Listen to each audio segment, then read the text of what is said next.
She was just a doctor, tending the sick in a quiet South African village, unnoticed by all, until Dwayne "The Rock" Johnson healed his hidden battle. Who was this woman, and why did she rise to fight for justice? Stay tuned. This tale will leave you breathless. It's Tuesday, July 22nd, 2025, 9:40 a.m., plus 300 hours. The warm sun filters through the acacia trees of KwaZulu-Natal, a rural South African village, where the air carries the earthy scent of soil and distant livestock. Inside Mbatha Clinic, a modest structure with mud brick walls and a tin roof, Dr. Nia Mbatha, 49, moves with quiet purpose. Her white coat is slightly faded, her hands steady as she bandages a child's scraped knee, her face marked by subtle scars that hint at a harder life. The clinic hums with the soft chatter of patients, local farmers, children, and elders, grateful for her care. Villagers know her as the dedicated doctor who never turns anyone away, but no one dares ask about her past. She's simply Doctor Nia. Nia pauses, wiping sweat from her brow, and glances at a radio on the counter, its static crackling with news of rising weapon smuggling in the region. Armed gangs disrupting rural peace. Her expression tightens, a flicker of unease crossing her eyes before she returns to her work. Beneath a locked cabinet in the clinic storage room, a hidden compartment holds relics of her past. A medical kit with hidden tools, a stun pistol, and a smoke grenade. Secrets buried deep, unnoticed by all. The following afternoon, a rugged SUV rolls into the village, kicking up dust along the dirt path. Dwayne "The Rock" Johnson steps out, his towering frame drawing wide-eyed stares, part of a global documentary tour to capture the untold stories of retired warriors, commandos, assassins, agents. Dressed in a khaki shirt, cargo pants, and boots, he carries a camera crew, their equipment glinting in the sunlight.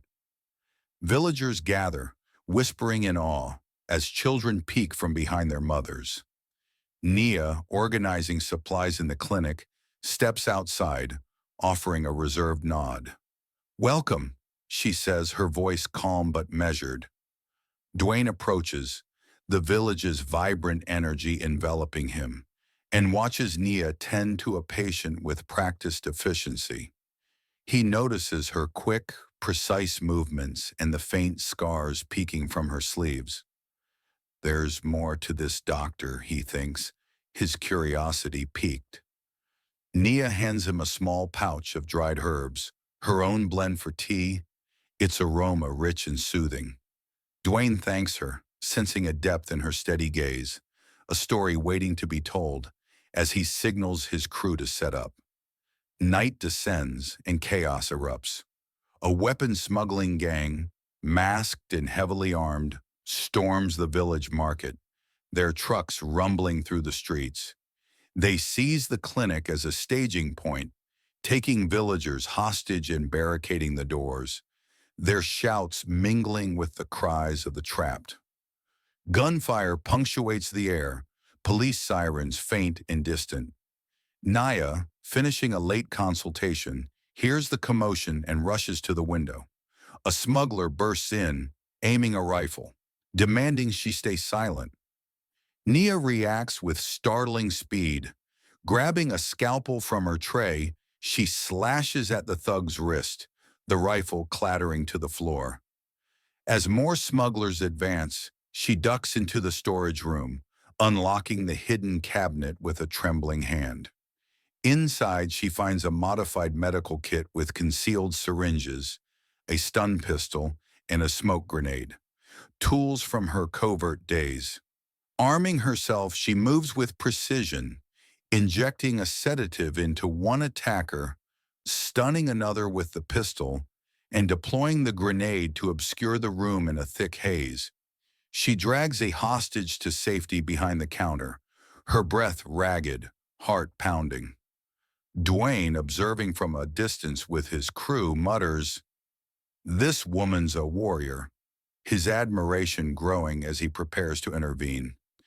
With police arriving to secure the area, the smugglers are apprehended, and the village begins to settle. Dwayne enters the clinic, finding Nia bandaging a freed hostage's arm, her hands steady despite the tension in her jaw. He sets his camera aside, leaning against a table with a warm smile. "Doctor, Nia," he says, "that wasn't just medical skill. What's with those weapons?" She freezes, her eyes dropping to the floor, the scalpel still in her hand. "Old tools," she murmurs, avoiding his gaze, but Dwayne presses gently. "Come on, those scars, that fight. There's a story there. I'd like to hear it." Nia exhales sharply, the weight of her past surfacing. She sets the scalpel down and meets his eyes. "During the Civil War," she begins, her voice low and strained, "I was a medical agent, covert ops, patching soldiers in the field. A hospital was raided. My patients, my friends died because I couldn't stop it. I've carried that failure ever since." Dwayne listens intently, noting the pain etched into her features, the resolve beneath her guilt, and a plan begins to form in his mind to help her find peace. Nia's confession lingers with Dwayne over the next few days. He returns to the clinic with a thermos of herbal tea, finding her organizing medical supplies in the early morning light. "Nia," he says, setting the thermos down, "you saved lives that night. Why keep it buried?" She pauses, her hands stilling on a stack of bandages, and turns to face him. "Because every time I act," she replies, her voice cracking, "I see their faces, patients I couldn't save. Guilt keeps me here, healing in silence." Dwayne nods, his expression thoughtful. "Maybe this village needs that strength now. You can protect them, turn that guilt into something good." Nia looks away, her skepticism clear, but Dwayne's words plant a seed of hope. That night, alone in the clinic, she opens the cabinet again, pulling out a tattered journal filled with patient records and a faded photo of her medical team. Tears streaming down her face as memories of loss overwhelm her. A week later, on July 29th, 2025, a Healing and Safety Day is announced. Dwayne and Nia transformed the clinic into a community center, setting up tables with local crafts and medical checkup stations. Villagers gather, children laughing, elders sharing wisdom, while the air fills with the scent of grilled maize and hope. Dwayne calls Nia to a makeshift stage, his voice carrying over the crowd as he recounts her story. The medical agent passed, the hospital raid, the clinic fight. This woman, he declares, his tone firm yet warm, turned her pain into a shield for us all. The crowd erupts in applause, some villagers approaching to thank Nia with tearful hugs. She steps forward, clutching the journal, her voice shaky but resolute. "Justice and healing are for everyone. I do this for them, for my patients." Dwayne collaborates with local police to dismantle the smuggling ring supply chain, then launches a safety fund to protect the village, rallying the community around Nia. The clinic becomes a beacon of resilience, its walls echoing with newfound unity. By September 2nd, 2025, the village flourishes with a renewed sense of security. Healing and Safety Day's impact lingers, with locals organizing patrols and health initiatives.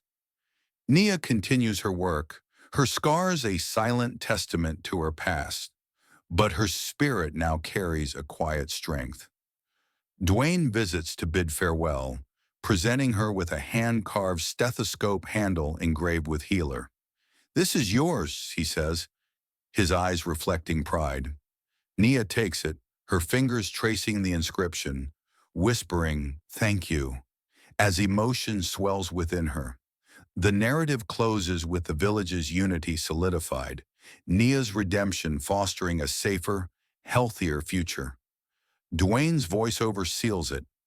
True healing rises from scars, mending both hearts and homes. Dr. Neem Batha proves that. Have you ever met a hidden hero like Nia? Someone who turned grief into grace? Share their story in the comments and tell us where you're watching from. If this tale inspired you, hit that subscribe button, and share to keep these stories alive. Join us next time for another epic journey with Dwayne "The Rock" Johnson.